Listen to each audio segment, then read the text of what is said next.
नमस्कार प्यारे साथियों। मैं doctor Rakesh Punia vet innovation classes में आप सभी लोगों का स्वागत करता हूं, अभिनंदन करता हूं। अपन पिछली क्लास में गायनिक का सब्जेक्ट पढ़ रहे थे और आज अपन गायनिक का एक नया टॉपिक लेके आप लोगों के बीच में हाजिर हूं। उस टॉपिक का नाम है गैमेटोजेनेसिस, युग्मक जनन। वेरी वेरी इंपॉर्टेंट है, एग्जाम में इजी क्वेश्चन बनता है, बहुत ही बेसिक क्वेश्चन है।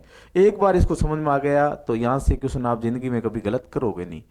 लगभग इसके 4-5 क्वेश्चन बनते हैं और वही क्वेश्चन घुमा के पूछे जाते हैं।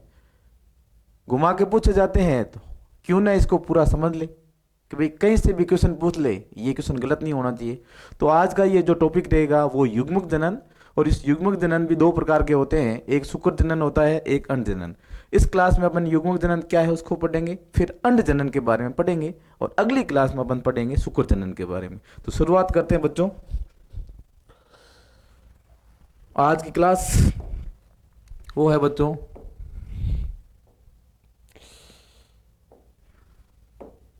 युग्मक जनन।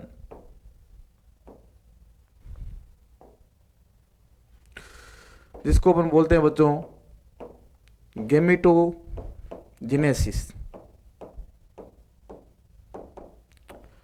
और आपको पता है बच्चों, विज्ञान में एक वर्ड आता है जीनेसिस। और जीनेसिस वर्ड आएगा, इसका सीधा सा तात्पर्य बच्चों निर्माण। यदि कहीं भी विज्ञान में जीनेसिस वर्ड आ गया, इसका सीधा तात्पर्य है निर्माण प्रक्रिया, निर्माण। जीनेसिस कहीं भी वर्ड आ गया, इसका मतलब है बच्चों निर्माण करना। आपको ध्यान रख लेना, कहीं भी जीनेसिस मिल जाए। हिमेटोजेनेसिस रक्त का निर्माण होना, ओस्टियोजेनेसिस हड्डी का निर्माण होना, कहीं भी जीनेसिस वर्ड आ जाएगा, इसका मतलब क्या है बच्चों निर्माण। और यहाँ पे वर्ड बच्चों क्या आएगा, जीनेसिस निर्माण। और इस गैमीट को बोला जाता है युग्मक। और जीनेसिस का मतलब हो गया निर्माण। तो बच्चों सीधी सी परिभाषा हो गई, जो युग्मक निर्माण की प्रक्रिया है उसी को क्या बोला जाता है बच्चों, युग्मक जनन। तो सीधी सी बात हो गई बच्चों, बात क्या हो गई,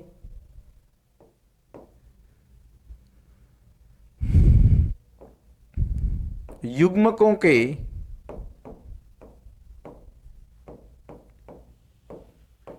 युग्मकों के निर्माण की प्रक्रिया को, युग्मकों के निर्माण की प्रक्रिया को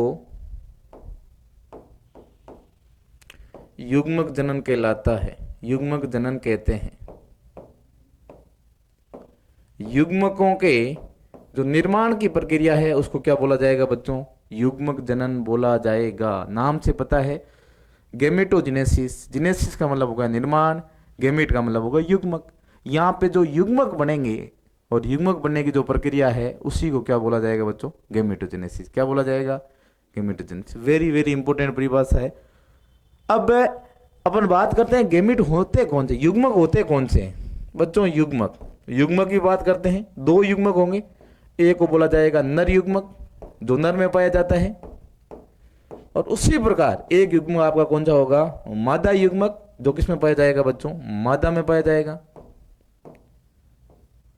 नर युग्मक और मादा युग्मक। नर युग्मक जिसको, जो नर युग्मक है उसको क्या बोलते हैं बच्चों, अपन शुक्राणु बोलते हैं। क्या बोलते हैं बच्चों, शुक्राणु। और मादा युग्मक वो हम बोलते हैं अंडाणु बोलते हैं। क्या बोलते हैं बच्चों, अंडाणु। तो बच्चों सीधी सी बात होगी, युग्मक, नर युग्मक को क्या बोलते हैं, शुक्राणु, और मादा युग्मक क्या बोलते हैं, अंडाणु बोलते हैं।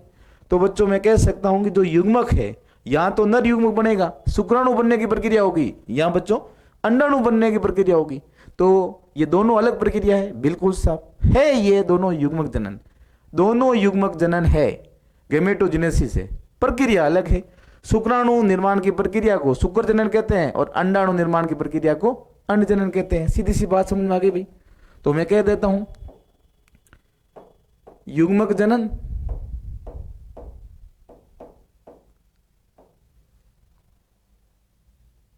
ये दो प्रकार के हो सकते हैं बच्चों। कितने प्रकार के, दो। दो कौन सा हो सकता है, नर युग्मक, शुक्राणु, इधर अपनी बात करेंगे मादा युग्मक, जिसको बोला जाता है अंडाणु। तो बच्चों मैंने क्या बोला भाई, शुक्राणु निर्माण की प्रक्रिया को, अब इस शुक्राणु के जो निर्माण की प्रक्रिया है, इसकी जो निर्माण प्रक्रिया है, शुक्राणु के निर्माण की प्रक्रिया है, उसको अपन क्या बोलते हैं बच्चों, शुक्र जनन बोला जाता है। क्या बोला जाता है बच्चों, शुक्र जनन, जिसको इंग्लिश में बोलते हैं स्पर्मेटोजेनेसिस, स्पर्मेटोजेनेसिस बोला जाता है। उसी प्रकार से अंडाणु और इसके भी क्या होगी बच्चों, निर्माण प्रक्रिया होगी।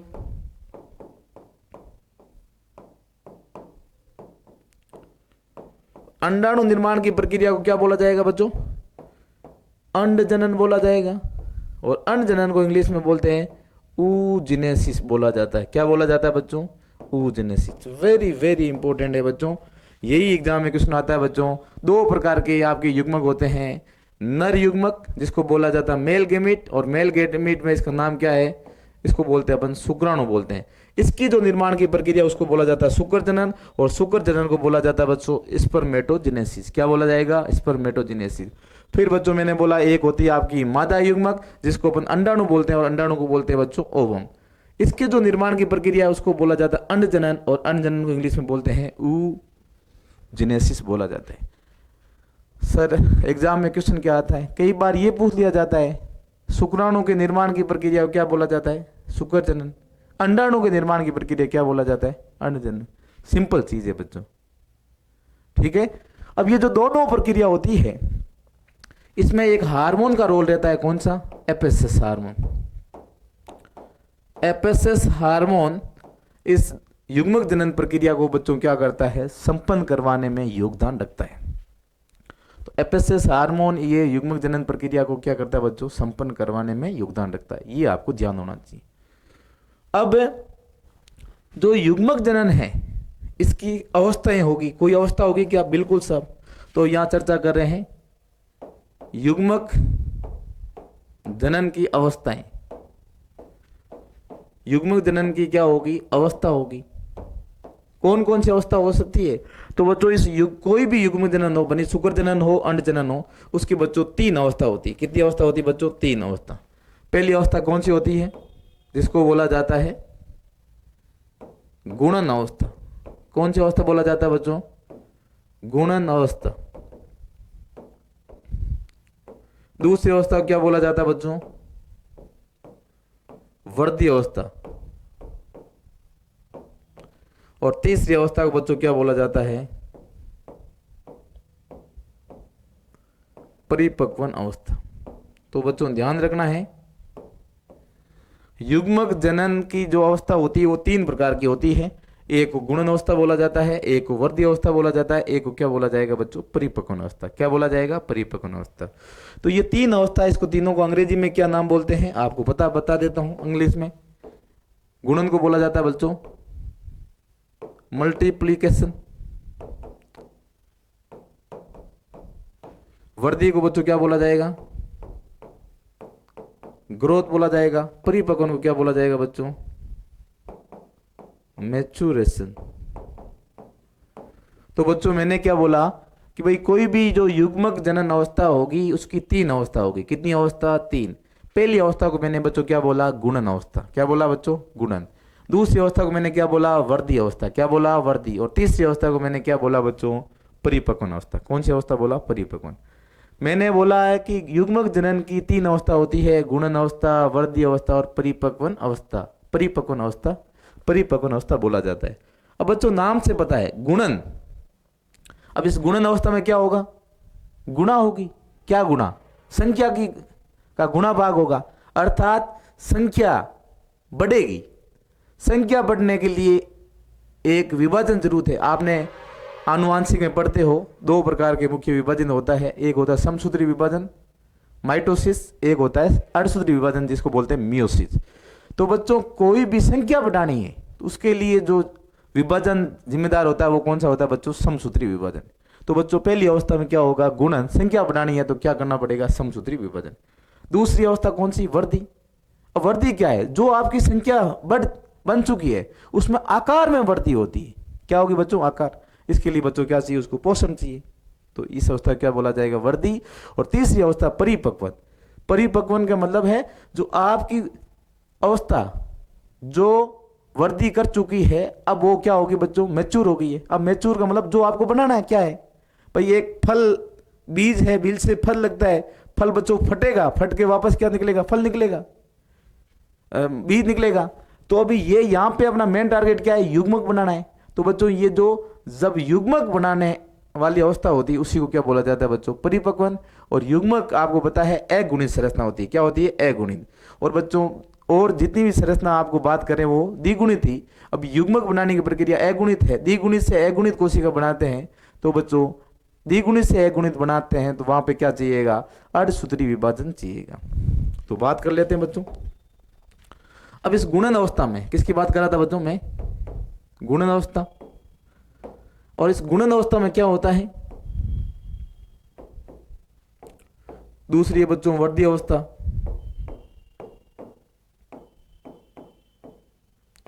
और तीसरी है बच्चों परिपक्वन अवस्था।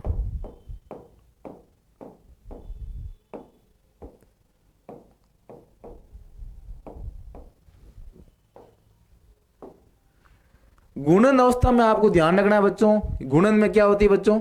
संख्या में वृद्धि। क्या होती है बच्चों? संख्या में वृद्धि। गुणा भाग होती है बच्चों, गुणा होती है। कोई भी संख्या में गुणा होगी। आपकी एक संख्या 1 से 2, 2 से 4, 4 से 8, इस प्रकार की संख्या में गुणा होती है। और वृद्धि ये बच्चों हमेशा आपको पता है किसके द्वारा होता है? समसूत्री विभाजन। किसके द्वारा होता है बच्चों? समसूत्री विभाजन। तो ध्यान रखना, किसी संख्या में गुणन अवस्था होती है उसमें कौन सा विभाजन होगा? समसूत्री विभाजन होगा। वहां पे संख्या में क्या होगी बच्चों? बढ़ेगी, संख्या में वृद्धि होगी। और वृद्धि अवस्था में बच्चों ये क्या होगा? आकार में वृद्धि होती है। क्या होती है बच्चों? आकार में वृद्धि। जो भी आपकी संख्या बढ़ चुकी है उसके जो आकार था, उस आकार में जो वृद्धि होगी वो कौन सी है? वृद्धि अवस्था है। फिर बच्चों मैंने बोला परिपक्वन अवस्था। और परिपक्वन में क्या होगा बच्चों? युग्मक निर्माण होगा। जो युग्मक जो निर्माण होते हैं हकीकत में जो शुक्राणु अंडाणु का निर्माण होगा वो किसके द्वारा होगा? परिपक्वन में। और इसमें बच्चों कौन सा होगा?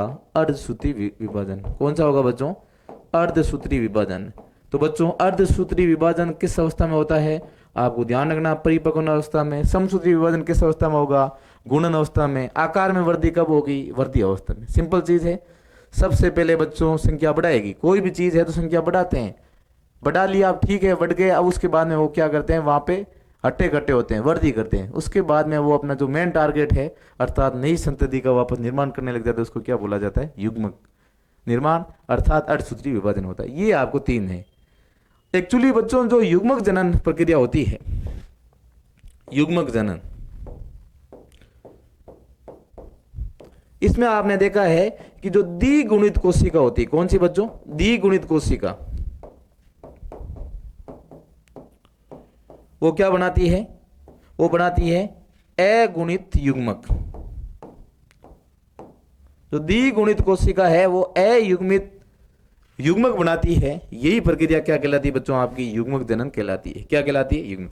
इसका मतलब जो युग्मक जनन को शुरुआत करने वाली कोशिका कैसी होगी? आपकी द्विगुणित होगी। क्या होगी? द्विगुणित। हो सकता है बच्चों वो क्या हो? स्पर्मेटोगोनिया। स्पर्मेटोगोनिया इसको बोला जाता है शुक्राणुजन बोला जाता है।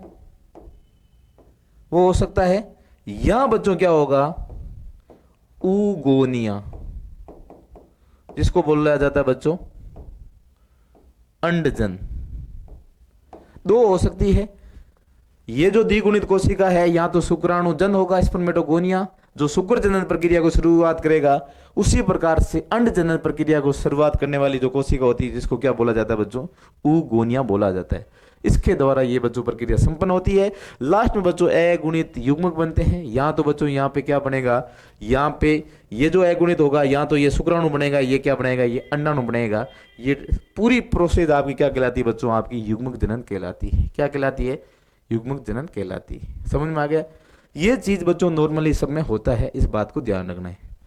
अब बच्चों मैंने बोल दिया 2 होती है। अब इस क्लास में अपन पढ़ेंगे अंड जनन के बारे में। किसके बारे में? अंड जनन। शुक्र जनन थोड़ा बड़ा है तो अगली क्लास में आपको शुक्र जनन पढ़ाऊंगा, तब आपको अंड जनन और शुक्र जनन का अंतर भी बताऊंगा। इस क्लास में अंड जनन पढ़ा देते हैं, क्योंकि मैंने युग्म जनन पढ़ा, आपकी शुरुआत चीज बताई, युग्म जनन क्या होता है, उसकी क्या अवस्था होती है, सब बताया। अब अंड जनन पढ़ लेते हैं। ये एक छोटा सा है अंड जनन। अंड जनन, oogenesis, सीधी सी परिभाषा हो गई, अंडाणु निर्माण की प्रक्रिया। बच्चों कह सकता हूं मैं, अंडाणु निर्माण की प्रक्रिया। जो अंडाणु निर्माण की जो प्रक्रिया है उसी को बच्चों क्या बोला जाता है, अंड जनन बोला जाता है। अंडाणु निर्माण की प्रक्रिया को क्या बोला जाता है बच्चों, अंड जनन बोला जाता है। सबसे पहली बात तो ये, अंडाणु निर्माण की प्रक्रिया को अंड जनन बोला जाता है। अब बच्चों अंडाणु निर्माण की प्रक्रिया होगी। अब इस अंडाणु निर्माण, ये अंड जनन प्रक्रिया संपन्न कहां होती है, कहां पे बच्चों संपन्न होती है, तो बच्चों ये अंड जनन की प्रक्रिया संपन्न होती है अंडाशय पे। कहां पे संपन्न होती है बच्चों, अंडाशय पे। आपको ध्यान रखना है, अंड जनन की जो प्रक्रिया है वो संपन्न होती है बच्चों कहां पे होती है, अंडाशय पे होती है। कहां पे होती है, अंडाशय पे। ये आपको ध्यान रखना, अंडाशय में इसका अधिकांश भाग बच्चों कहां पे होता है, अंडाशय के अंदर संपन्न होता है। और बच्चों कुछ भाग इसका अंड जनन का जो संपन्न होता है बच्चों किसमें, अंडवानी में। कहां पे होता है बच्चों, अंडवानी में। तो अंडवानी में बहुत कम, और ये बच्चों कब होगा, निषेचन के दौरान। जब निषेचन की प्रक्रिया होगी उस समय थोड़ा सा भाग बच्चों कहां पे होगा, अंडवानी में। तो एग्जाम में क्वेश्चन आए, क्या क्वेश्चन आए कि भाई अंड जनन की जो प्रक्रिया संपन्न कहां होती है, तो बच्चों आपका आंसर क्या जाएगा, अंडाशय जाएगा। क्या जाएगा, अंडाशय जाएगा। अब अगली बात करते हैं, सर ये कैसी प्रक्रिया है बच्चों, सतत प्रक्रिया है, असतत प्रक्रिया है। तो बच्चों आपको ये ध्यान रखना है, ये असतत प्रक्रिया है। कौन सी प्रक्रिया बच्चों, असतत प्रक्रिया है। असतत कैसे बच्चों, ये प्रक्रिया रुक रुक के चलती है बच्चों, पूरी नहीं है एक बार। तो बच्चों ये जैसे असतत कैसे होगा, इसकी शुरुआत बच्चों कब हो गई, अब शुरुआत अपन बात करते हैं, तो ये हो गई बच्चों गर्भ काल के दौरान इसकी शुरुआत हो गई थी, तब ये बननी शुरू हो गई। गर्भ काल के हो गई शुरुआत, उसके बाद में बच्चा ने क्या किया बच्चों, जन्म लिया, शुरुआत हो गई। और उसके बाद में बच्चों वापस क्या हो गई, रुकावट आ गई। जन्म के समय बच्चों इसमें वापस रुकावट आ गई, वापस शुरुआत हुई, दोबारा शुरू हुई। प्यूबर्टी में बच्चों वापस क्या हो गई, इसकी दोबारा शुरू हुई, फिर बच्चों रुक गई, रुकावट आ गई, और बच्चों फिर क्या हुई, शुरू हुई, और वापस शुरू कब हुई, जब निषेचन हुआ था। इसका मतलब ये प्रक्रिया शुरुआत होती है, बंद होती है, शुरुआत होती, बंद होती है, और एक निश्चित आयु के बाद में ये प्रक्रिया पूर्ण रूप से बंद हो जाएगी। इसीलिए इस प्रक्रिया को अपन क्या बोलते हैं बच्चों, असतत प्रक्रिया बोलते हैं। क्या बोलते हैं, असतत प्रक्रिया। ये बात ध्यान रखना, अंडाणु निर्माण की प्रक्रिया है, संपन्न होती है अंडाशय के ऊपर, ओवेरी के अंदर संपन्न होती है अधिकांश, कुछ भाग निषेचन के दौरान अंडवानी में भी संपन्न होता है। यह असतत प्रक्रिया शुरुआत गर्भकाल के दौरान हुई थी, गर्भकाल हुई, बच्चे ने जन्म लिया, उसके बाद में ये प्रक्रिया वहां पे रुक गई थी। उसके बाद में वापस प्यूबर्टी आई, वापस शुरू हुई, फिर बच्चों आके रुक गई, फिर बच्चों निषेचन हुआ, फिर शुरू हुई। अर्थात ये प्रक्रिया लगातार कंटिन्यू नहीं चलती है। जैसे मैं शुक्र जनन की बात करूंगा, एक बार शुरुआत हो गई प्यूबर्टी, उसके बाद में लगातार चलती रहेगी जब तक जीवन है, ये ध्यान रखना। अब बच्चों अब इसकी शुरुआत कौन करता है, इस अंड जनन की प्रक्रिया को कौन शुरू करेगा, तो बच्चों आपको ध्यान रखना है कौन सा बच्चों करता है, oogonia। oogonia, ये oogonia बच्चों कैसा होता है, द्विगुणित संरचना है। ये जो द्विगुणित संरचना है यही बच्चों अंड जनन प्रक्रिया को शुरू करता है। अंड जनन प्रक्रिया को शुरू करने वाला बच्चों कौन सा होता है, oogonia है, और ये कैसी संरचना है, द्विगुणित संरचना। ये बात आपको ध्यान रखनी। अब बच्चों मेन टॉपिक पे आ जाते हैं, अंड जनन पे। अब अंड जनन की अपन बात कर रहे हैं, तो बच्चों मैंने मान लिया ये है आपकी कोशिका, ठीक है। अब यहां पे बच्चों क्या होगा, समसूत्री विभाजन होगा सब समसूत्री होगा विभाजन, समसूत्री विभाजन होगा। यहां पे कोशिका बनेगी, बिल्कुल बनेगी सब, बनेगी सब। ये जो आपकी कोशिका होगी ये बच्चों कैसी होती है, 2n होती है। तो सर ये भी 2n होगी, ये भी 2n होगी, ये भी 2n होगी और ये भी क्या होगी बच्चों, 2n होगी। ये आप मानते हैं। इस कोशिका को मैंने बोला बच्चों ऊगोनिया, हिंदी में बोला अंडजन।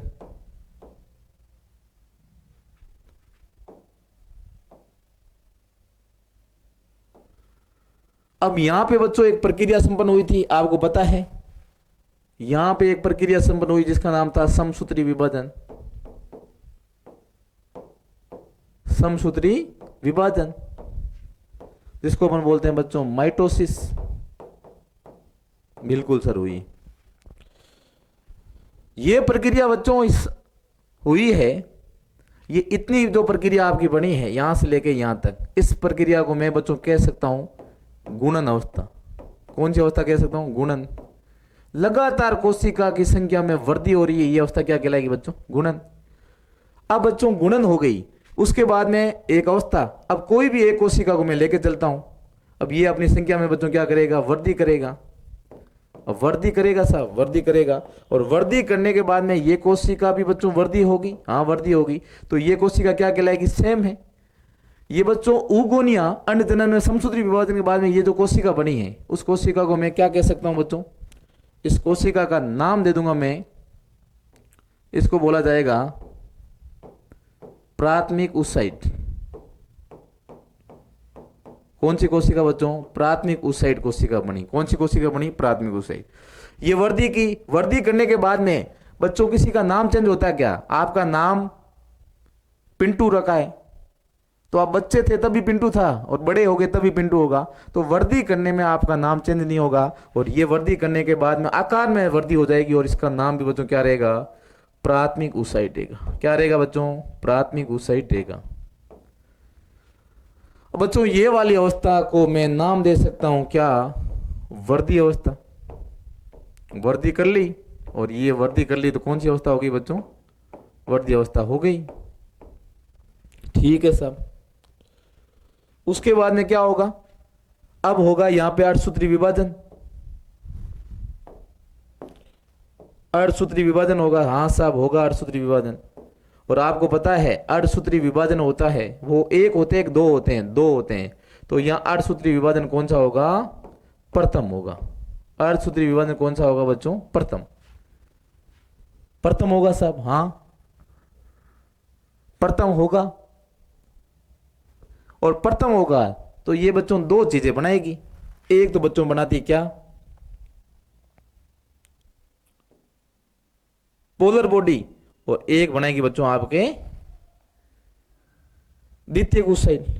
तो बच्चों अब ये 2n था, अर्धसूत्री विभाजन के बाद में क्या होता है बच्चों, संख्या इनकी होगी कम होगी, क्या होगी, द्विगुणित से क्या हो जाएगी, अगुणित। ये भी बच्चों क्या हो जाएगा, अगुणित। अब ये जो संरचना बनी इसको मैंने बोला आपका द्वितीयक ऊसाइट। तो द्वितीयक ऊसाइट कौन सी कोशिका बनी, अर्धसूत्री विभाजन। इसमें बच्चों गुणिता क्या हो जाती है, आधी। द्विगुणित है तो क्या हो जाएगी, अगुणित हो जाएगी। तो ये बच्चों आपका क्या बना, द्वितीयक ऊसाइट बना।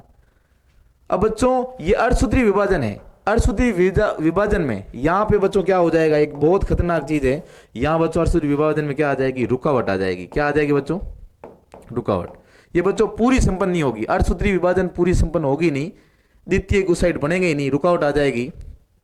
और ये बच्चों कौन सी रुकावट आई, बताओ, प्रथम रुकावट आई। इस प्रक्रिया में प्रथम रुकावट आई, और कहां पे आके रुक जाती है, तो ये रुक जाती बच्चों प्रोफेज 1 में। प्रोफेज 1 में, और प्रोफेज 1 की किस अवस्था में, तो आपको पता होना चाहिए, ये रुक जाती बच्चों प्रोफेज 1 में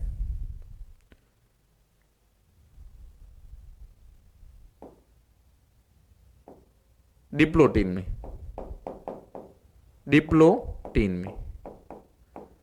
आपको पता है प्रोफेज प्रथम होती है, उसकी 5 अवस्था होती है। 5 अवस्था आप लोगों को पता है। पहली कौन सी होती है बच्चों, लेप्टोटीन होती है। आपको पहली अवस्था पता है लेप्टोटीन, दूसरी होती है जाइगोटीन, तीसरी होती है पैकेटीन, और चौथी होती है बच्चों डिप्लोटीन, और 5वीं होती है डाइकाइनेसिस। तो इस अवस्था में आके बच्चों क्या हो जाएगा, ये प्रक्रिया रुक जाएगी। और ये बच्चों जैसी प्रक्रिया ये रुक जाएगी डिप्लोटीन में आके ये रुक गई। और ये जो डिप्लोटीन है,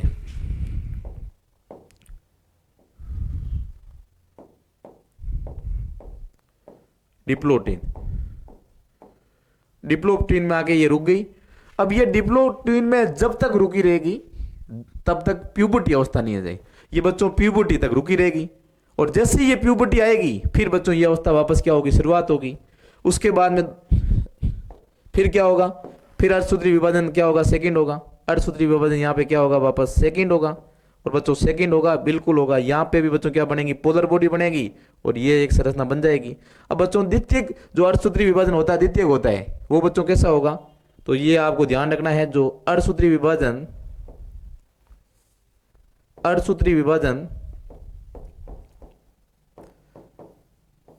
जो सेकंड होता है, वो बच्चों समसूत्री विभाजन की तरह होता है। अर्थात आपकी अगुणित है तो ये भी बच्चों क्या रहेगा, अगुणित रहेगा। अगुणित संरचना है तो अगुणित रहेगी। तो बच्चों यहां पे मैं क्या बताऊंगा बच्चों, n। तो बच्चों यहां पे क्या बना, कोई ना कोई चीज बनेगी, बिल्कुल बनेगी साहब। ये आपका क्या बना, ये जो संरचना है वो आपकी है अंडाणु है। क्या है बच्चों, अंडाणु, जिसको मैं बोलता हूं ओवम बोलता हूं। क्या बोलता हूं बच्चों, ओवम। ये जो संरचना बनेगी ये आपकी कौन सी बनी थी, प्राथमिक पोलर बॉडी। और ये जो संरचना बनी, दोबारा बनी, ये भी आपको पता है बच्चों कैसी बनी है, ये भी आपकी पोलर बॉडी बनी, जिसको बोलते हैं द्वितीयक पोलर बॉडी। तो बच्चों नॉर्मली पोलर बॉडी का भी निर्माण होता है। नॉर्मली बच्चों दो पोलर बॉडी बनती है, यदि इसमें अर्धसूत्री विभाजन हो जाएगा तो तीन बन जाएगी। तो बच्चों मैं ये कह सकता हूं, क्या कह सकता हूं बच्चों, अंड जनन में एक प्राथमिक ओसाइट से कितना अंडाणु का निर्माण हुआ, एक गुना। कितना बना बच्चों, एक। बच्चों ये जो आपकी अर्धसूत्री विभाजन होता है द्वितीय, ये भी बच्चों आके क्या हो जाएगा, रुक जाएगा। ये भी बच्चों आके क्या हो जाएगा, रुक जाएगा।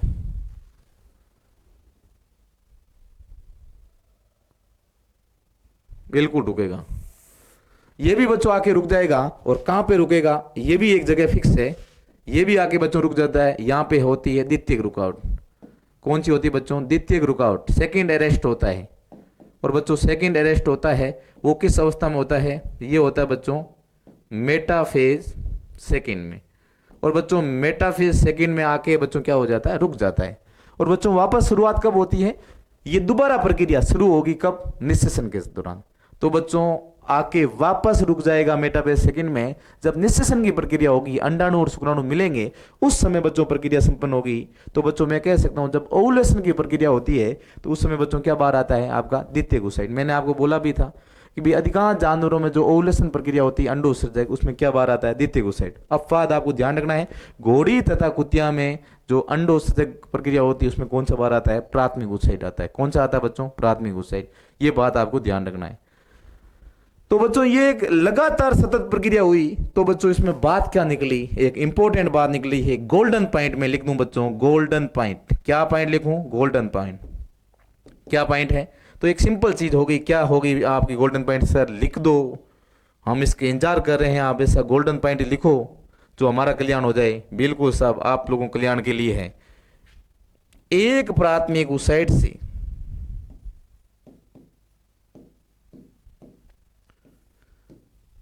यहां पे बच्चों सब चीज एक होगी। एक प्राथमिक ओसाइट से एक अंडाणु का निर्माण होता है, एक अंडाणु का निर्माण होता है। वेरी वेरी इंपॉर्टेंट बच्चों, एक प्राथमिक ओसाइट से एक अंडाणु का निर्माण होगा। इसी प्रक्रिया को बच्चों क्या बोला जाता है, अंडजनन बोला जाता है। क्या बोला जाता है बच्चों, अंडजनन। तो एक प्राथमिक ओसाइट से एक अंडाणु का निर्माण होता है, इसी प्रक्रिया को बच्चों क्या बोला जाता है, अंडजनन बोला जाता है। ये था आपका बच्चों अंडजनन। समझ में आया कि नहीं आया।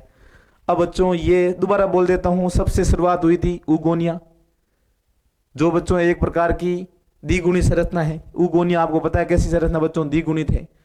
अब इसमें समसूत्री विभाजन होता है, समसूत्री विभाजन से कई प्राथमिक ओसाइट बनती है।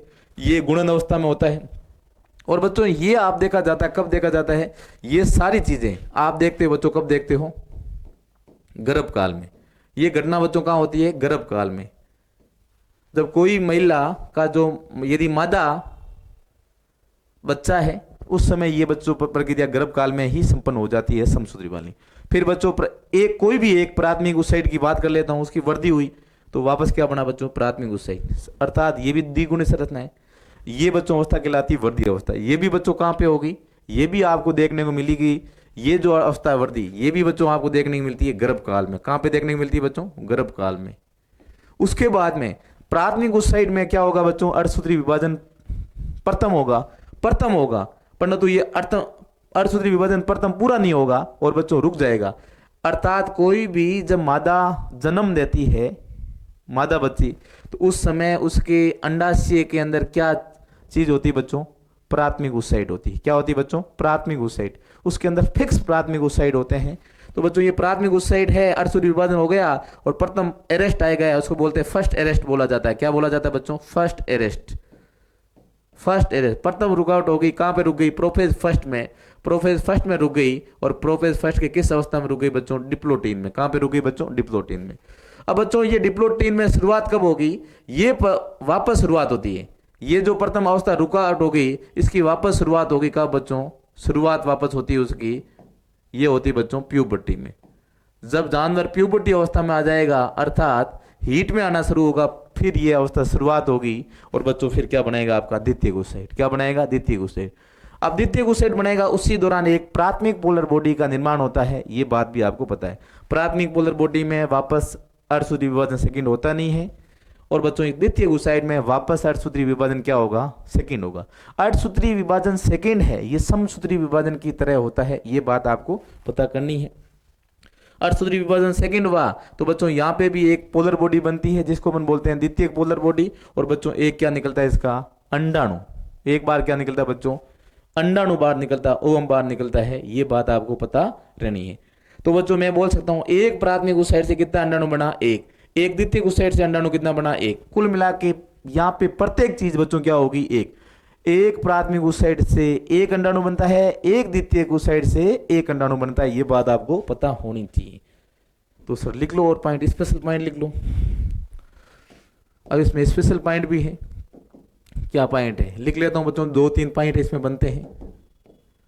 तो मैं लिख दूं बच्चों, एक प्राथमिक उत्साइड से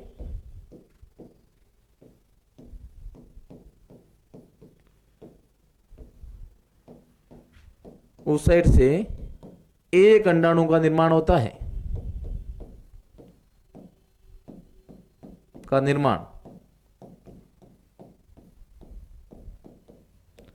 ठीक है भाई। दूसरा पॉइंट क्या लिखोगे, एक द्वितीय उत्साइड से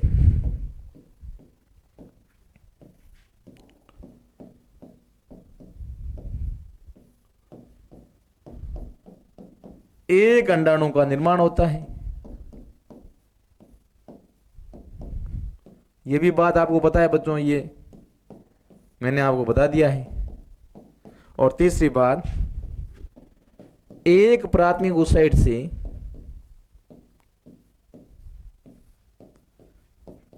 एक द्वितीय उत्साइड का निर्माण होता है।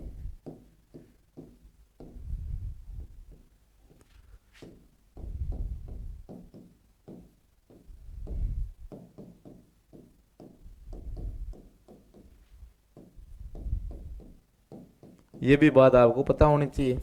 फिर बच्चों एक पॉइंट है, एक प्राथमिक उत्साइड से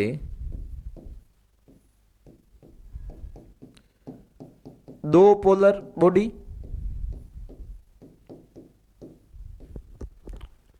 अधिकांश में बच्चों कितनी होगी, 2 होगी, या 3 पोलर बॉडी का निर्माण होता है। अधिकांश में क्या होगी, 2 होती है। ये भी बात आपको पता होनी चाहिए। अब बच्चों क्या होगा, और पॉइंट में क्या है,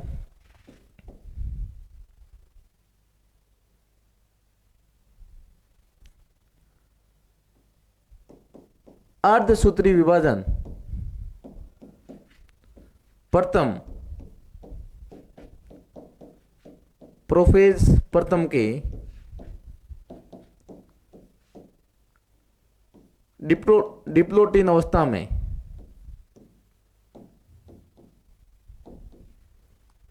आकर रुक जाता है।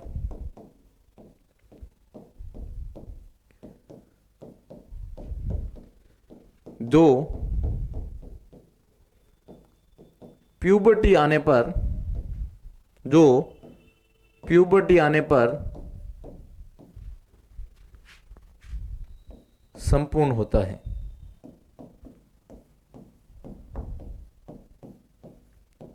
फिर अर्धसूत्री सेकेंड मेटाफेज सेकेंड में आकर रुक जाता है।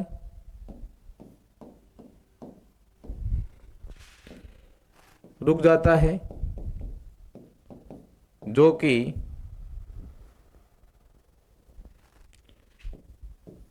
निश्चेषण के समय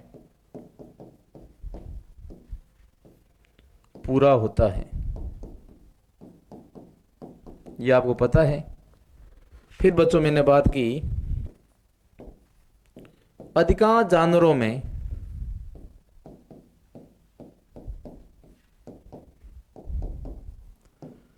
अंडो उत्सर्जक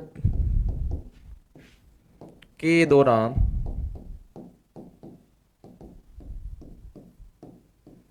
द्वितीयक उस साइड बाहर आता है।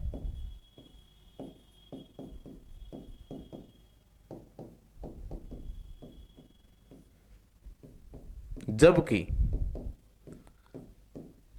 घोड़ी तथा कुतिया में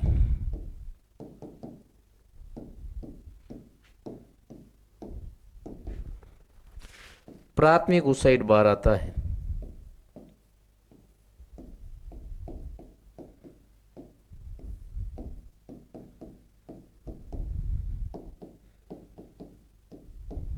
ये बात है बच्चों। जितने भी बच्चों फैक्ट है मैंने बता दिए, जो आपको मैंने बोला है फोटोग्राफ में माध्यम समझाया है वही मैंने लिखा है।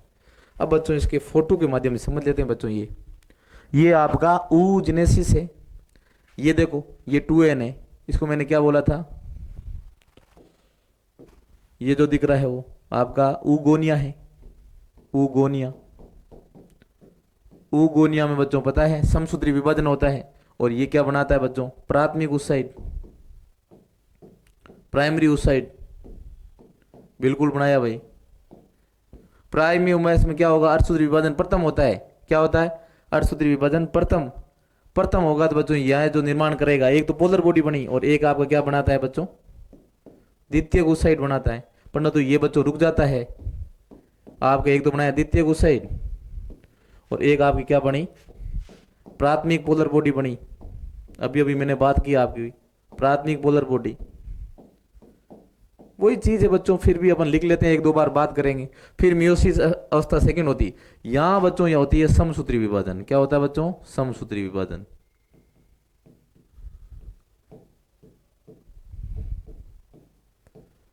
फिर बच्चों क्या होता है, मियोसिस सेकंड होता है। और सेकंड होता है तो फिर क्या बनता है बच्चों, फिर यहां पोलर बॉडी बन सकती है बच्चों।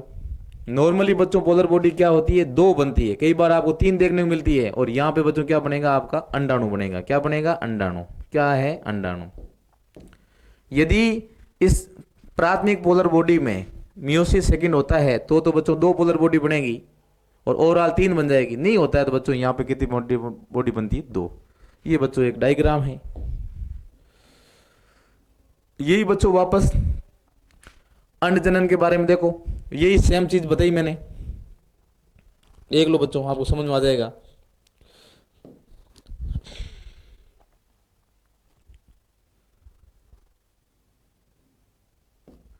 ये बच्चों ऊगोनिया है, बिल्कुल ऊगोनिया है।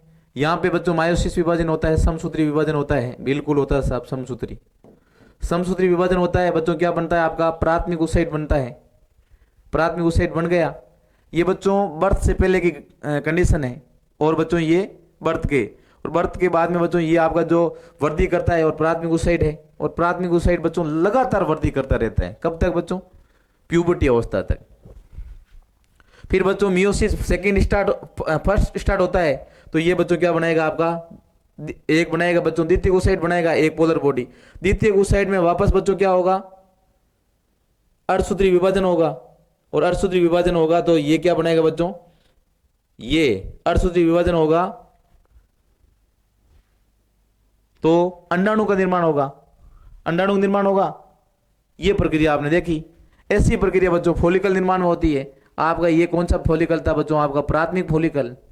उसी दौरान बच्चों आपका जो ये आपका प्राथमिक फॉलिकल था, जिसको आपने बोला था प्रीमोडियल फॉलिकल, प्रीमोडियल फॉलिकल लगातार बच्चों बनता रहता है। ये फिर प्राथमिक फॉलिकल बना, ये क्या करता है बच्चों? वृद्धि करता है, जिसको अपन क्या बोला बच्चों? Growing follicle. फिर आपका मैच्योर फॉलिकल बना, और इस मैच्योर फॉलिकल को आपने बोला ग्राफियन फॉलिकल। क्या बोला बच्चों? Graafian follicle.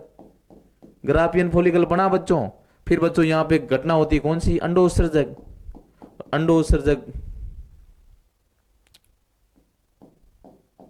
अंडोत्सर्जक प्रक्रिया होगी, और अंडोत्सर्जक के बाद में ये क्या बनाएगा बच्चों? कॉर्पस ल्यूटियम बनाएगा। ये प्रक्रिया बच्चों लगातार होती है, सेम प्रक्रिया है, इसको देख लो बच्चों, समझ में आ जाएगा। और बच्चों मैंने बोला कि मियोसिस प्रथम रुक जाता है प्रोफेज 1 के डिप्लोटीन में। फिर बच्चों ये आपका द्वितीय मियोसिस होता है, वो वापस रुक जाता है। कब बच्चों? मिया मेटाफेज सेकंड में। फिर बच्चों ये जैसे ही निषेचन होता है, शुक्राणु अंडाणु मिलते हैं, उस दौरान ये प्रक्रिया बच्चों संपन्न होती है। ये बात भी आपको ध्यान होना चाहिए। यही बच्चों सेम स्पर्मेटोजेनेसिस। स्पर्मेटोजेनेसिस आपको बताना नहीं है। ये बच्चों फॉलिकल वाला बता रहा है बच्चों, वापस वही फॉलिकल निर्माण आपने पढ़ा होगा। ये देखो, ये आपका प्राथमिक फॉलिकल था। प्राथमिक से बच्चों आपको क्या बना? ये लगातार वृद्धि करता है, द्वितीयक बनता है। द्वितीय के बाद में क्या बनेगा आपका? ये बनेगा आपका फॉलिकल, जिसका नाम है ग्राफियन फॉलिकल, जिसमें बच्चों क्या होती है? एंट्रम होती है, गुहा होती है। गुहा के बाद में ये प्राथमिक ये आपका बाहर आ जाता है, सेकेंड oocyte बाहर आ जाता है। सेकेंड oocyte के बाद में ये कॉर्पस ल्यूटियम बन जाता है, और कॉर्पस ल्यूटियम धीरे धीरे कॉर्पस क्या होगा? एल्बिकन्स में बन जाएगा, फिर बन जाएगा। यही प्रक्रिया बच्चों यहाँ पे दर्शाई सेम। ये दर्शाई आपको समझ में आ गई होगी, ये देख लो बच्चों।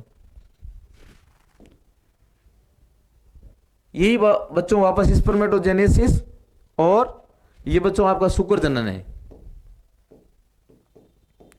और ये आपका कौन सा? अंड जनन। वो बच्चों दोनों आपको समझ में आएगा, तब समझ में आएगा। तो बच्चों ये स्पर्मेटोजेनेसिस प्रक्रिया होती है, और यहाँ पे बच्चों एक प्राथमिक oocyte होता है। इसमें क्या है? एक प्राथमिक स्पर्मेटोसाइट।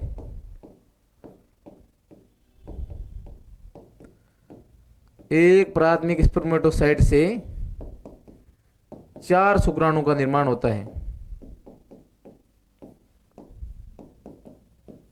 ये बात इंपॉर्टेंट है बच्चों, यही बात इंपॉर्टेंट है बच्चों। एक प्राथमिक oocyte से 4 शुक्राणु का निर्माण होता है, जबकि इस अंडजनन में एक प्राथमिक oocyte से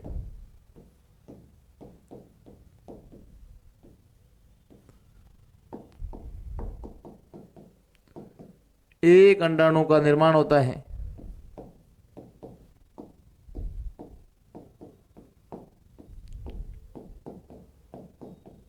ये भी आपको ध्यान रखना बच्चों। देखो, ये प्राथमिक जर्म सेल थी, उगोनिया, ये ही थी बच्चों प्राथमिक जर्म सेल थी, जिसको स्पर्मेटोगोनिया बोला।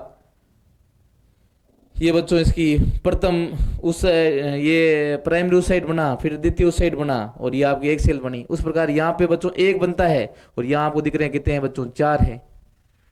ये आपको पता होना चाहिए बच्चों, ठीक है। तो बच्चों आज की इस क्लास में अपन ने क्या पढ़ा? युग्मक जनन क्या है, और युग्मक जनन के 2 प्रकार होते हैं। उसमें आपका एक शुक्र जनन होता है, एक अंड जनन है। तो इस क्लास में मैंने चर्चा की थी अंड जनन के बारे में। इस क्लास में इतना ही। वापस फिर मिलते हैं शुक्र जनन के साथ में। तब तक के लिए धन्यवाद। जय हिंद, जय भारत।